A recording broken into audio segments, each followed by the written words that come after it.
In this video, I'll show you how to migrate from QuickBooks to Xero. First, create your Xero account and open the organization you want to use.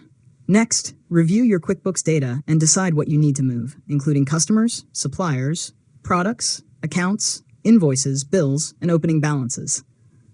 After that, export the required information from QuickBooks using the available reports or data export tools. Now, open Xero and go to the appropriate import section for the data you want to transfer. Upload your QuickBooks files and match each column with the corresponding Xero field. Next, review the imported information carefully and fix any errors or missing details. After that, enter your opening balances and check that your accounts match the final balances in QuickBooks. Now, compare important reports such as your profit and loss and balance sheet between both platforms. Finally, review the migrated data one more time before starting to use Xero as your main accounting system. And that's it. You've successfully learned how to migrate from QuickBooks to Xero.